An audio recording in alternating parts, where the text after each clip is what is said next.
Hey, Dr. Pedram Shojai, back with the Urban Monk. I am happy to be back in studio. Just got back from some travels, and I love it. I love the travel. I love being away and meeting with people in the industry and talking to smart people, but I also miss my family, so it's always that kind of balance of in and out. And I got to meet with some very interesting kind of entrepreneurs over this last week at an event called the Baby Bathwater Institute, put on by some good friends. And, you know, it's fascinating to talk to some of these people that are, you know, running 9-10 figure businesses, and you know, talk about some of their foundational moments, and they're all kind of predicated on falling on their face, right? They've had a number of losses, they've had a number of challenges, and those kind of defining moments have now allowed them to be the people who they are today. One of the guys I spoke with actually was, you know, he just went through a divorce, and he literally just handed everything over to his ex-wife and said, "I'm going to start over." Lived in his mom's basement, and now, you know, is worth, you know, north of 8 figures again, because he knows how to do what he does, and it all came from, you know, these iterative phases. So today we have a gentleman by the name of Sam Weinman on the air in the studio, a book called Win at Losing, which is exactly along the lines of what I'm talking about here, and really learning how to turn our biggest setbacks into our greatest gains. So welcome to the show. Glad to be here. Thanks for having me. Yeah, this is great. I know that you know, you have run around in some of the golf circles. You were at Golf Digest, and you've been looking at this subject matter, you know, throughout your career. What can we glean from this? I mean, we live in such a winner-oriented society that no one ever even wants to admit to having lost, right? At least more than once. Well, I think the most important lesson I've learned in this whole process writing this book is that, first of all, as results-oriented a culture we have, failure and losing is such a valuable step along the way in being successful. Like, I wrote a book about losing, which is not to say that I'm opposed to success. What I am saying is that a very key element to being successful, or being happy for that matter, is identifying the mistakes you make along the way, and where you can benefit from them, and where you can learn from them, and beyond that, just finding a way to be at peace with sometimes when you make mistakes. Yeah. What got you into even looking at this subject matter? I mean, I know that, you know, it's really hard when you get in your head and you start losing as a golfer, you know, to come back. I'm assuming that's it, but, you know. No, I mean, actually, trust me. Personally, as a golfer, there's the failures are many, and I could talk about it all day. But for me, it was really two-pronged. One was as a journalist, as someone who's covered sports my entire professional career and has written about you know, teams and individuals. I found like I was always drawn to the losers more, in the sense that I found that the losing locker room was the more honest place, and people were a little bit more vulnerable and probably a little bit more introspective in the wake of defeat. And those were the most interesting stories to me. So that was one part. The other part was, I'm a dad, and I have 2 boys who are very competitive little athletes, and I found that they were constantly struggling with losing in whatever the context. Very often it was athletics. Like, sports is a big part of my life. So a lot of this started with how they handled losing in sports, and they would struggle with it. And I've always wanted to impress upon them that losing can be a really valuable experience for them. So you know, there was a couple of sort of seminal moments that sort of set me on this path where I said, you know what, I want to prove this point to them. And I set out to write a book to do that. And along the way, you're turning lemons into lemonade. I'm assuming there's some sort of, you know, it's one thing to just feel down and out and say, damn it, I lost. There's another thing to take that and make it a transformative experience. So what's the philosopher's stone of turning lead to gold here? Well, you know, it's certainly not an easy process, but I would say, you know, the people who have done that well are the people who have been extremely honest, excruciatingly honest with themselves, and found something, you know, in that losing experience that they recognize as a weakness or as an area that needed to be addressed. And, you know, my point is that when we lose, those moments are crystallized. Like, we see our weaknesses so much clearer in the face of failure than we do when we're successful, or even when we're kind of floating along. And so it's being honest with yourself and being honest with the experience and seeing where where those opportunities are that you can address and hopefully take a step, or several steps forward. So as a dad, you're talking to your kids about this. Pitch me. Okay, Dad, I just lost this game. I feel so bummed. This sucked. What Right. what do you got? How is this good for me? Well, it's funny because I have, been down this road 1,000 times with my boys, and I'm still going down it all the time. And first of all, I would say that, depending on the age of your kids, they need, and we all need that moment of validation, and that whatever they're going through is real, and the pain they're feeling is legitimate. And so, I don't think it's realistic to start right in with the, oh, you're going to learn from this. This is a great opportunity, because it's just not. They're not going to buy into that.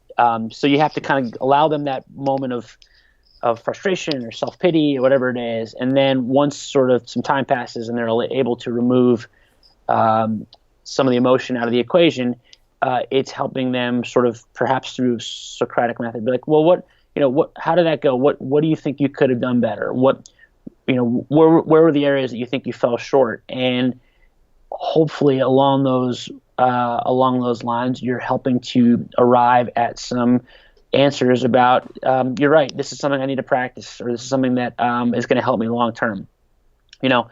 I've made the case from the start that it's not an easy process, but the more you can sort of get them to ask those questions at some point along the way, the more they're able to eventually come to a satisfying sort of revelation about the process. Sounds like there needs to be a bit of an introspective operating system that has Yes. to be built in, and something that is willing to look at the self and constantly work on the self. And that's not really built into our culture too well, right? Like you don't work on yourself, and that's why you don't get better. Yeah. It's totally true, and now you're adding the added layer of dealing with kids. So I think that is a big part of it, which is in every episode there is a part you play, and you have to be open to the idea that you were not perfect, or that there was something that you could have done better. And I think humility is a big part of that equation, because, like you said, our culture is the way that we don't like to show or prove or consider the idea that we were wrong, or that we were that we're fallible in some way. And so if you can kind of get to that place where it says, well, you know what, we're all fallible, we all have our moments where we're less than our best, and if you can sort of, first of all, have whether it's your kids or just anyone buy into that first premise, then you can get to some of these difficult areas, and helping you sort of uncover some important truths. Yeah, it's tough. I've seen this actually in my kids' school already, and you could just tell what a kid's mom or dad is like just by interfacing with them, where it's like, wow, you probably have a dickhead dad, like an ego-driven dude, because the way you're already seeing the kid doing this thing, and it's like, wow, okay, he's teaching this kind of ego-oriented, interpersonal interface, right, early on, and then that's the guy that gets hurt. That's the one that really can't stand losing in a lot of ways. Right. Yeah, I mean, there's certainly kids certainly take a lot of cues from their parents, and I think one of the things that we struggle with is that when parents are unwilling to accept that their kid was wrong in a situation, and whenever there's for an altercation at school, and there's two kids involved, and once in a while you're going to deal with that parent where the parent is unwilling to see that their kid was at all wrong. That's a recipe for trouble, because now you're operating on this premise that your kid can't do anything wrong, and that's the worst message you can send. And so I've certainly dealt with that personally, and I certainly dealt with it like in talking about people who struggle with losing. The people who struggle with losing the most are the people who are unwilling to look at themselves in a critical and constructive way. Yeah. Yeah, and I mean, we could go down the rabbit hole of just kind of unpacking what that means psychologically, because Sure. you're building this whole thing on a house of cards. But it's really a question of resilience, right? Psychological resilience, interpersonal resilience, and so if you can have the resilience as a kid to understand that sometimes you win, sometimes you lose, Yeah. that gives you a lot more breadth in your personality to not just feel like you got slammed every time you lost a basketball game. How do you teach Right. that? Like, what can I learn as a dad to teach my kids?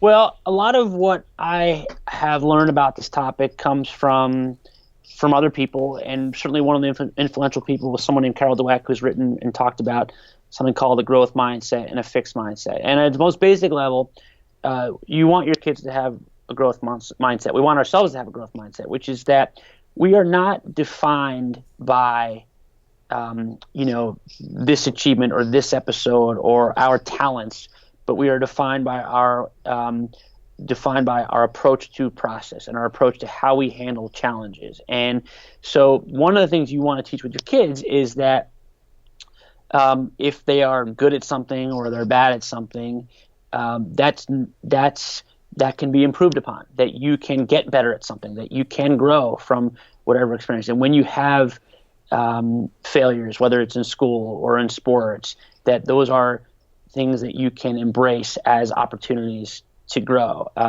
So the classic example that she gave was, she gave a test, and stop me if you've heard this before. She gave a test to a group of fifth graders, and half of the kids after the test, it was a really easy test. Half of the kids after the test, she told them, wow, you're really smart. It's obvious from this test that you are really smart. And then the other half, she said, wow, you worked really hard on that. It's apparent that you really applied yourself in trying to solve the answers to these problems. And then the interesting thing is that in the subsequent test, the kids who were told they were smart, when they were given a more difficult test, they couldn't handle it well, because they were like, well, I'm smart. I don't get this. This is ridiculous. I'm supposed to be smart and I don't get it. Whereas the kids who were told, wow, you worked really hard at this, when they were given the more difficult test, they embraced that. And they said, okay, I'm ready to take on something more difficult because I work really hard and I can work hard at this as well. So it's that mentality that we want to apply to our kids, which is, embrace the challenge here, embrace the effort that's required here, and not look at all these, benchmarks as a reflection on your self-worth. Yeah, that's amazing. And that cultural thing right there makes a world of difference, right? I mean, Sure. For me, I said this 1,000 times on the show, that translation of Kung Fu is hard work, right? And so if you have an operating system that is basically oriented in Kung Fu, you're never worried about hard work. You always know that you're going to try hard and try harder, but that's the game of life. If you've been told that you're smart, forget about it, right? Yeah. That's important work, and I think any parent listening to this needs to just kind of really just get that iterated into everything that you're doing in getting your kids to understand that this is a process, and you know what? Frankly, next week's homework's always going to be harder.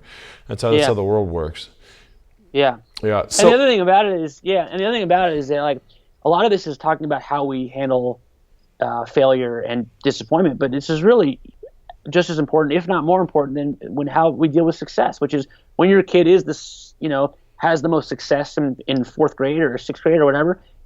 It's important for you to be not like, wow, you're really smart, and wow, it's clear that this is going to be easy for you. It's wow, you're developing the right habits to be successful in school. You're working hard. You're learning to study, all those things. Because, like you said with Kung Fu, the real gift is not that you have some magic ability to do stuff. It's that you have learned the value of effort and diligence. Yep. And as a kid, it's priceless. I know. Look, we all grew up in different times, and we didn't know this stuff, and so we're all dealing with the fallout of that. And so, say now you're like a 50-year-old person, and you got fired from your job, right? And it's devastating. How does one take this same type of orientation and really shift it in mindset?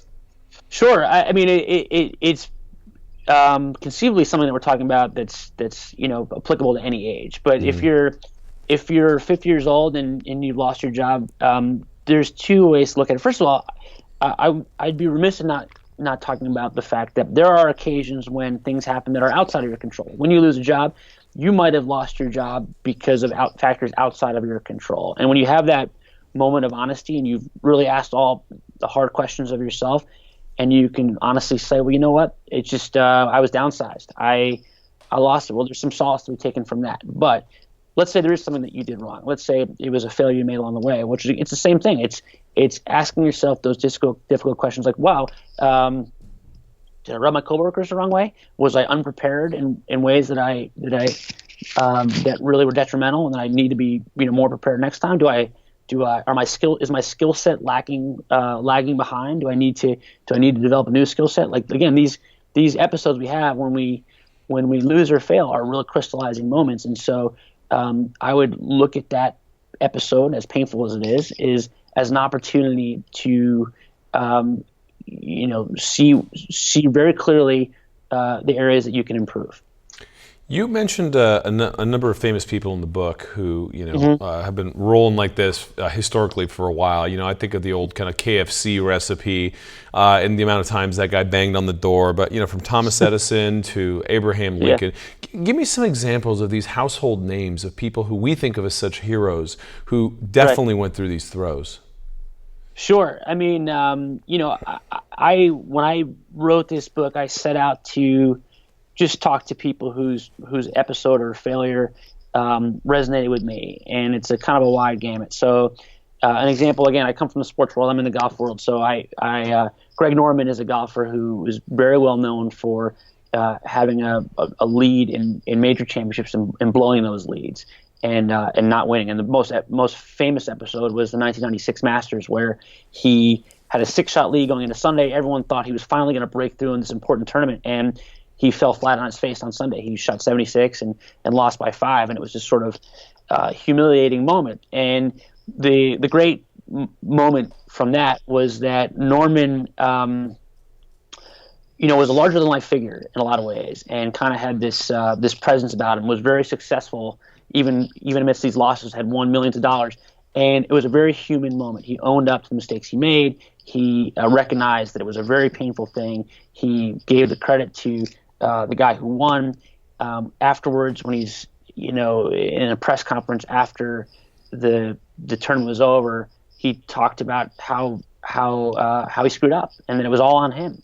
And in a very small way, but in a very symbolic way, it was an episode of a guy who had become very human to a lot of people, because for a lot of times people couldn't relate to Greg Norman. He was this vastly successful golfer, but here was a guy who was admitting it, that he screwed up, that it hurt like hell, that he was fallible in ways that he probably wasn't willing to admit before. And I always make the case that he won more fans in losing that tournament than he did in winning 90 tournaments around the world. And it's true. There's like a ridiculous number of letters that he still received. I think he's received like 10,000 letters from people that he received after losing that tournament. So that's an example. And then I talked to people, and one of my favorite chapters in the book is about it's another sports example. The book's not all sports, but there's another sports example, which is the Columbia University football team in the 1980s was renowned because they lost 44 straight games while they were in college. So this was a group of guys who went to school as freshmen and graduated as seniors and never won a single college football game. So your reaction to that is naturally, wow, what a horrible experience, what a waste of a time to go to college and only lose. And every guy on that team that stuck it out, there was like 12 guys who went from freshman to senior, didn't win a game, say it was the most important experience and the most valuable experience of their lives, because it sort of taught them real resilience, and it gave them a kind of a hunger that other guys did not have. And when they emerged from college, they all said, first of all, they were very close to one another because they went through this difficult experience together, but also they had something to prove. They had this sort of chip on their shoulder, and it led to almost all of them, to a man, being extremely successful, not in football, but in business and law and medicine. And it was like a real seminal moment for them. Interesting. The ginseng roots are very valuable, and you go to China, Hong Kong, stuff like that. You could get a ginseng root for $200,000-$300,000, and people, businessmen, go crazy trying to get this stuff. And what determines the value is really the struggle and the strife that root had to endure in order to grow. And so the actual active ingredient of the ginsenoside concentration of that is increased with the more strife that this root went through, and that's in correlation to the amount of money paid for it. And so again, it's that same principle of like working hard. I mean, these guys, I wonder if there's been a follow-up story, a couple decades later and all this. Just keep following these guys who develop the grit. Yeah, and that's what it is. It's it's kind of an early exposure to the fact that life's hard, and that that you're going to kind of fall flat on your face, and you have to persist. Now, granted, it's college football; it's not the end of the world. But in their world, where all their classmates were kind of in an Ivy League school and kind of were known to be very successful, these guys were kind of the laughingstock of the school, and so it was a very important experience for them, and an early recognition that these painful moments can be real great enlightening experiences. Yeah. I wonder if they made a documentary on that story. That's actually really interesting. That's fascinating. So we have people throughout the course of time. You mentioned, the founder of GoPro. What happened there?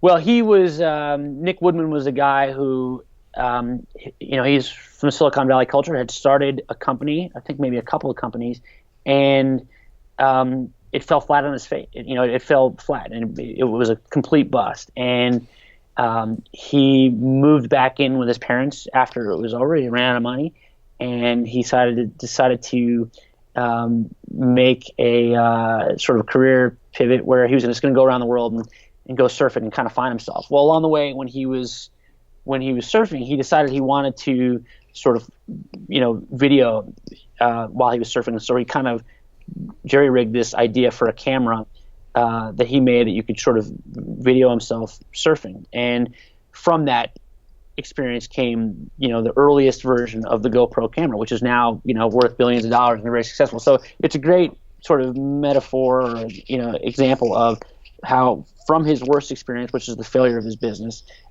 came the genesis of this new idea, which has made him, ridiculously successful.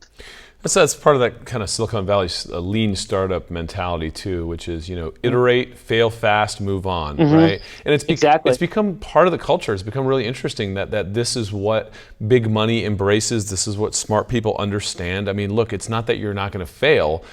Learn from your failure because it's a lesson, and then move forward, right?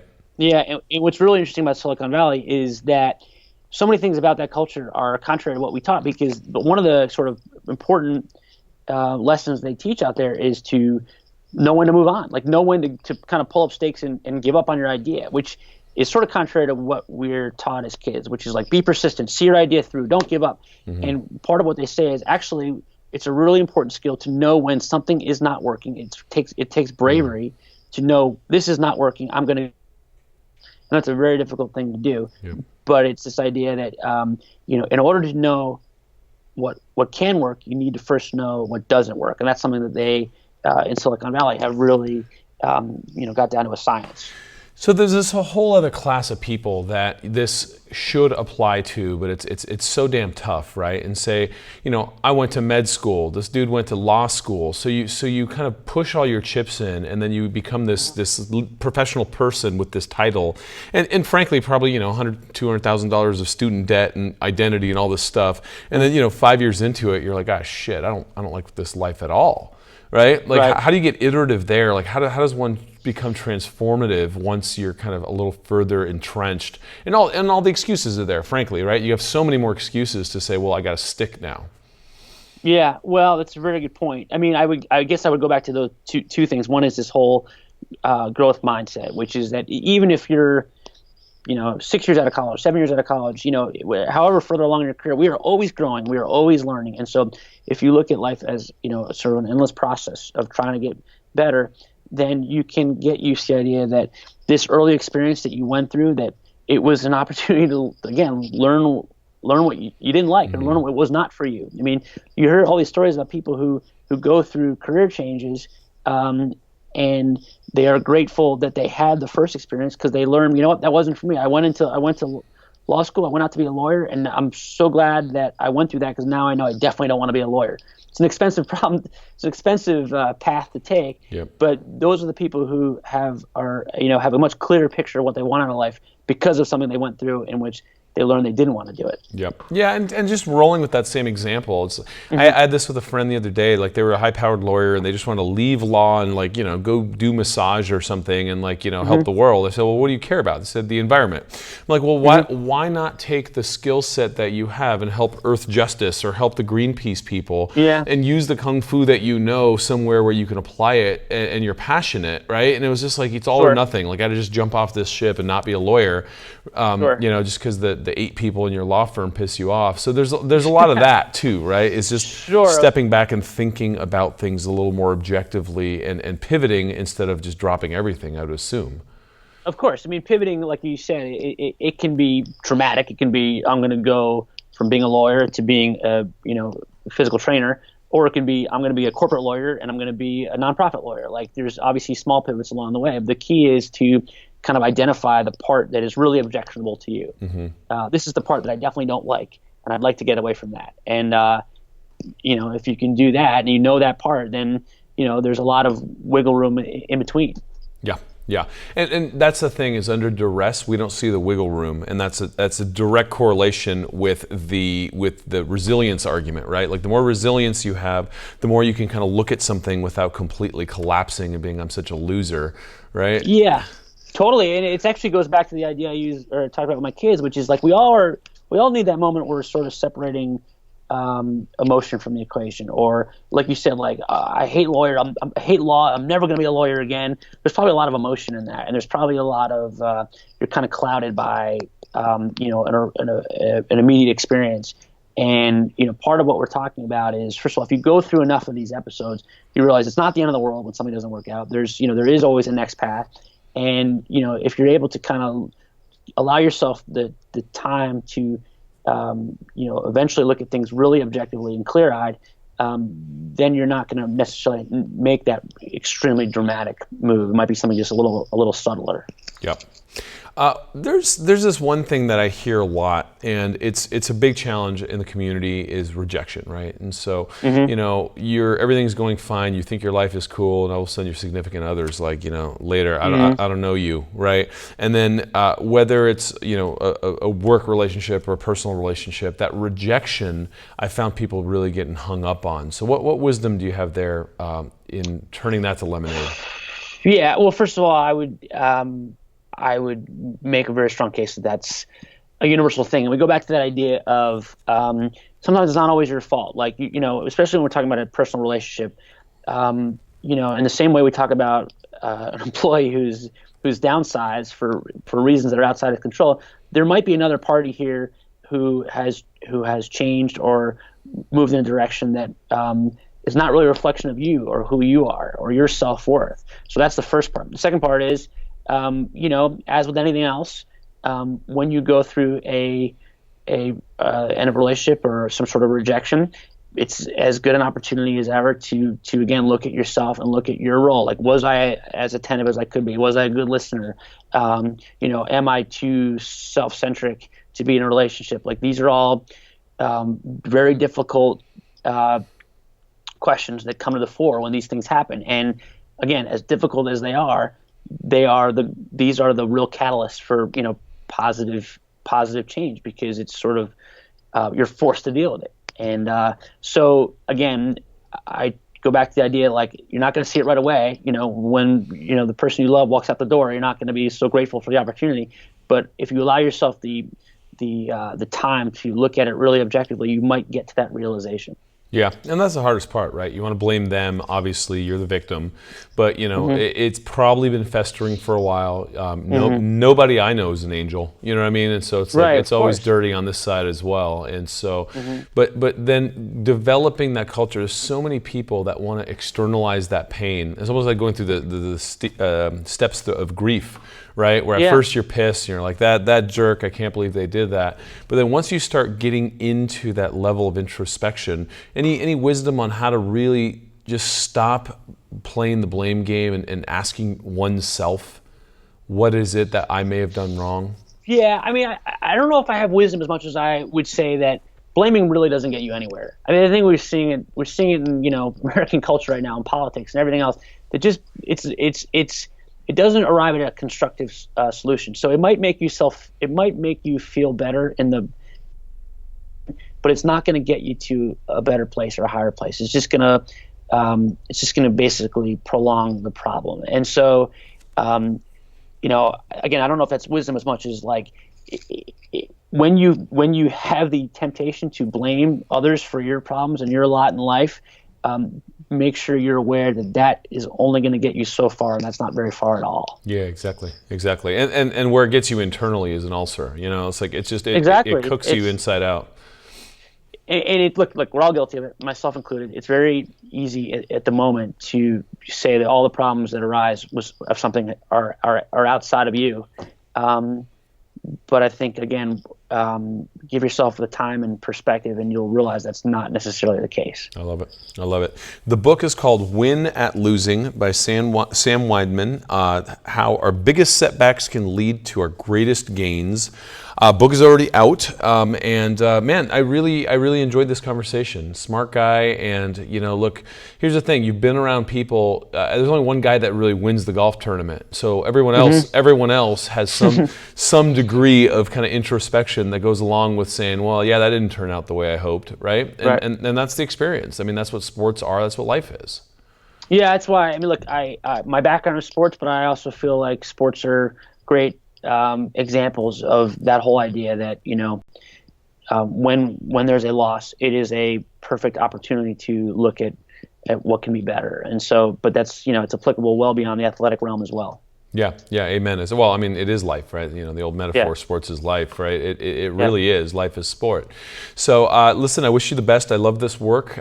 Keep up the good work. And for my audience out there, where can you turn this around and really look at getting out of the blame game, finding those losses, metabolizing those losses, and turning them into the nuggets, right? Like, how do you take the coal, turn it into a diamond, right? And alchemical translation is turning lead to gold. This is what we do every day, right? This is a metaphor for life. How do you find that in your own life? Let us know in the chat threads here, and keep up the good work at digging in your own life. And Sam, thank you so much for being here. Oh, it's my pleasure. Thank you. Thank you.